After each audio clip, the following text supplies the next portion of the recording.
চৌতাৰী সামাজিক সংস্থাৰ উদ্যোগত তথা অমলিঘাট জনকল্যাণ সমিতিৰ সৌজন্যত তিহাৰ উৎসৱ পালন। অমলিঘাট মাধ্যমিক বিদ্যালয়ৰ খেলপথাৰত অনুষ্ঠিত তিহাৰ উৎসৱ। উৎসৱৰ লগত সংগতি ৰাখি অনুষ্ঠিত হৈ দেউচী ভৈলী প্ৰতিযোগিতাৰ। চৌতাৰী সামাজিক সন্থাই প্ৰতিবছৰে তিহাৰৰ লগতে সংগতি ৰাখি অনুষ্ঠিত কৰি আহিছে তিহাৰ উৎসৱৰ। অনুষ্ঠানত 8টা দেউচী দৈলী দলে অংশগ্ৰহণ কৰে। অনুষ্ঠানটি সাফল্যমণ্ডিত কৰাৰ বাবে অমলিঘাটৰ জনতাক ধন্যবাদ জ্ঞাপন কৰে সমিতিৰ সম্পাদক পীতাম্বৰ ৰাজভণ্ডাৰী, আয়োজক সমিতিৰ সাংস্কৃতিক সম্পাদক সুৰেশ পাণ্ডে। ভাল লাগিছে, ইমান উৎসৱমুখৰ পৰিৱেশ কি অমলিঘাট নিচিনা জাগাত ইমান মানুহৰ ভিৰ, খুব ভাল লাগিছে। আপুনি অলপতে আপুনি সন্মান কৰিবলৈ সক্ষম হৈছে, যিটো গোৰ্খা জাতিৰ কাৰণে খুব গৌৰৱৰ কথা, কি ক'ব বিচাৰে? সেইটোতো আমাৰ পতঞ্জলি পীঠে দিছিলে। তেওঁলোকে গোটেই ভাৰতবৰ্ষৰ লগতে বিভিন্ন ভাৰতৰ বাহিৰৰ দেশৰো মানুহ চিলেকশ্যন কৰি প্ৰত্যেক বছৰে দিয়ে। খালি মোকে দিয়া নাই, বহুত কেইজন মানুহক দিছিলে।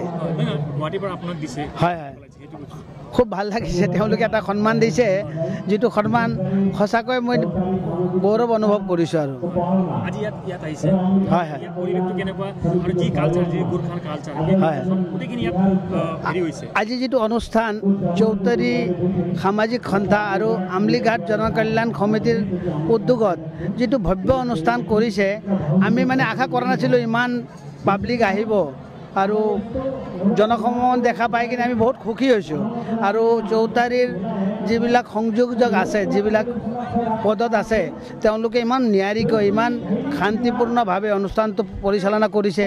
মই হৃদয়ৰ পৰা তেওঁলোকক ধন্যবাদ দিছোঁ। আপুনি চৌতাৰীৰ মুখ্য চলাকাৰ, আপুনি চৌতাৰী গোষ্ঠীৰ, হয় হয়, কি আগন্তুক পৰিকল্পনা কি আছে? মানে চৌতাৰী এটা সামাজিক সংস্থা হয়। ইয়াত আমাৰ গোপাল কেশী দাই আছে, তেওঁৰে মুখ্য ভূমিকাত চলিছে। তাৰ লগতে বিভিন্ন সমাজৰ মানে উদ্যোগপতিৰ পৰা আৰম্ভ কৰি নানানটা ব্যৱসায়ৰ লগত জড়িত মানুহ বা সাংস্কৃতিক জগতৰ বা লিখক জগতৰ, চব জগতৰে মানুহবিলাক জড়িত আছে। চবৰে পৰামৰ্শ লৈ এওঁলোকে খুব ভাল কাম কৰি আছে। যেনেকৈ হেল্থ কাম কৰিছে, ইয়াৰ পৰা বহুত কেইজন মানুহ নি, দুখীয়া গৰীব মানুহক নি কিনে নেপালত লৈ যায় অপাৰেশ্যন কৰাইছে। প্ৰত্যেক বছৰে 2-3টা ভাল ভাল হেল্থ কেম্প কৰায়। ইয়াৰ বাহিৰেও গৰীব দুখীয়া মানুহক আমাৰ গোপাল কেশী দায়ে 3-4টা বিবাহ ভৱনো বনাই দিছে গোৰ্খা জনগোষ্ঠীৰ কাৰণে। তেওঁ সঁচাকৈ শলাগ ল'বলগীয়া ব্যক্তি। তেওঁৰ উদ্যোগতে এই অনুষ্ঠানটো খুব ভালকৈ আৰু সুচাৰুৰূপে চলি আছে। ভৱিষ্যতে তেওঁলোকে আৰু এনেকুৱা ভাল ভাল অনুষ্ঠান কৰি যাওক, আমাৰো আশীৰ্বাদ থাকিব। চৌতাৰী সামাজিক সংস্থাৰ উদ্যোগত আৰু আমলিঘাট জনকল্যাণ সমিতিৰ সহযোগত আমি দ্বিতীয় তিহাৰ উৎসৱ ইয়াতে আমি অনুষ্ঠিত কৰিছোঁ। আমি প্ৰথমবাৰ গুৱাহাটীত কৰিছিলোঁ আৰু আমি ভাবিলোঁ যে এইবাৰ আমি গুৱাহাটীৰ বাহিৰত কৰিম, তেতিয়া আমাৰ প্ৰচাৰ অধিক হ'ব আৰু বাহিৰৰ ৰাইজেও এই তিহাৰ উৎসৱ উপভোগ কৰিব পাৰিব।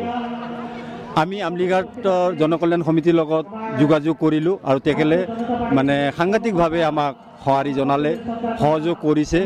আৰু আজি দেখিছে আপোনালোকে যে আমাৰ প্ৰায় 3000 মানুহ ইয়াতে জমা হৈছে। আৰু আমি আশা কৰিছোঁ আবেলি আমাৰ যি বিজয় দৰ্জীৰ পাৰফৰ্মেঞ্চ আছে, তেতিয়া আমাৰ প্ৰায় 5000 মানুহ ইয়াতে জমা হ'ব। কি ক'ব বিচাৰে? এক সুন্দৰ সংস্কৃতিক অধিকাৰী গোৰ্খাসকল খুব সুন্দৰকৈ ইয়াত পালন কৰিছোঁ, কি কয়? হয়, আমি গোৰ্খা জনগোষ্ঠীৰ তিহাৰ উৎসৱ এটা ডাঙৰ উৎসৱ। আমি এই উৎসৱক আমাৰ মূল উদ্দেশ্য হ'ল যে আমাৰ যি নৱপুষ্টা আছে, নতুন প্ৰজন্ম আছে, তেখেতসকলক আমি হস্তান্তৰ কৰাৰ কাৰণে।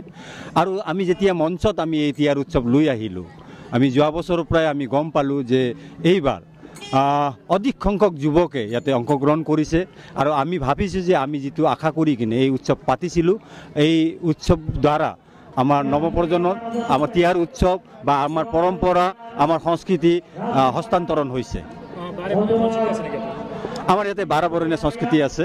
আমাৰ দেউচী ভৈলো প্ৰতিযোগিতা আছে, আমাৰ বিহু নৃত্য আছে, তিৱা নৃত্য আছে, মাৰুণী নৃত্য আছে, এনেকুৱা বিভিন্ন ধৰণৰ 12 চৰণীয়া আমাৰ ইয়াতে নৃত্য প্ৰদৰ্শন ইয়াতে হ'ব। বিশিষ্ট অতিথি হিচাপে আমাৰ মুখ্য যিটো কলাকাৰ বা আমাৰ যি ছিংগাৰ আমি বুলি কওঁ, বিজয় দৰ্জী, তেখেতে আহিছে।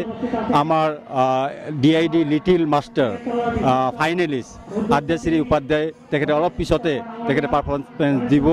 আমাৰ DID little master Om Chhetri ইয়াতে পাৰফৰ্মেঞ্চ অলপ পিছতে দিব তাৰ লগে লগে আমাৰ যি আন্তঃৰাষ্ট্ৰীয় কমেডিয়ান হাস্য কলাকাৰ পৱন ভট্টৰাই তেখেতে পাৰফৰ্মেঞ্চ দিব তাৰ বাহিৰেও আমাৰ যি যুৱক আছে বিভিন্ন ক্ষেত্ৰৰ তেখেতসকলে ইয়াতে পাৰফৰ্মেঞ্চ দিব ইয়াত আজি আমি খুবেই আনন্দিত পোনপ্ৰথমে সকলো মিডিয়া কৰ্মীসকলক আমি চৌতাৰী সামাজিক সন্থা আৰু আমলিঘাট জনকল্যাণ সমিতিৰ তৰফৰ পৰা আন্তৰিক ধন্যবাদ জ্ঞাপন কৰিব বিচাৰিছোঁ আজি গোৰ্খাসকলৰ পবিত্ৰ উৎসৱ তিহাৰৰ লগত সংগতি ৰাখি আমি আমলিঘাটৰ সীতাজখলা মাধ্যমিক বিদ্যালয় খেলপথাৰত আজি তিহাৰ উৎসৱ আমি আয়োজন কৰিছোঁ আমি আজি নথৈ আনন্দিত আমাৰ গোৰ্খাসকলৰ সংস্কৃতি ইয়াত প্ৰতিফলিত হৈছে আমি তিহাৰ উৎসৱৰ লগত সংগতি ৰাখি বিভিন্ন কাৰ্যসূচী আমি হাতত লৈছোঁ বাৰেবৰণীয়া সাংস্কৃতিক কাৰ্যসূচী বিভিন্ন জনগোষ্ঠীয় সাংস্কৃতিক অনুষ্ঠানসমূহ আমি ইয়াত আয়োজন কৰিছোঁ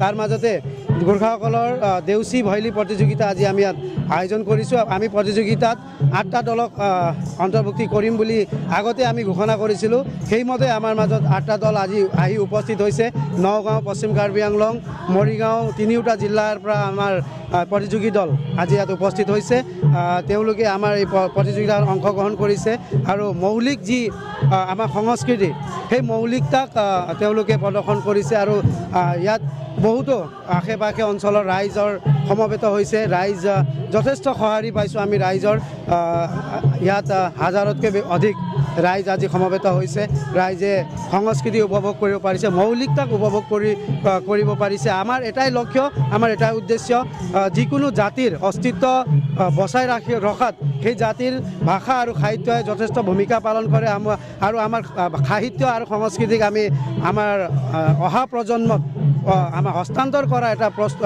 প্ৰস্তুতি এয়া নতুন প্ৰজন্মই নিজৰ সংস্কৃতিক আঁকোৱালি ল'ব লাগে বুলি আমি ভাবোঁ আৰু সেই সংস্কৃতিক আমাৰ সকলো প্ৰজন্মই আগুৱাই লৈ যাব আৰু বিশ্ব দৰবাৰত সফলতাৰে প্ৰতিস্ফুট কৰিব বুলি আমি আশা কৰি আজি অনুষ্ঠান আমি আয়োজন কৰিছোঁ আমাৰ যথেষ্ট ৰাইজ আজি উপস্থিত হৈছে আৰু আমাৰ নিমন্ত্ৰিত অতিথিসকল ইতিমধ্যেই আহিছে আৰু আহি আছে আমাৰ মাননীয় জিলা আয়ুক্ত মহোদয় দেৱাশিষ শৰ্মা ছাৰ আমাৰ জাগিৰোড সমজিলা আয়ুক্ত মহোদয় বিমান দাস মহোদয় আমাৰ মাজত উপস্থিত হ'ব খন্তেক সময় পিছতে আমি সকলো ৰাইজে আশা কৰিছোঁ আজি আমাৰ এই অনুষ্ঠান সফলতাৰে সমাপন ঘটিব Stay informed, stay ahead.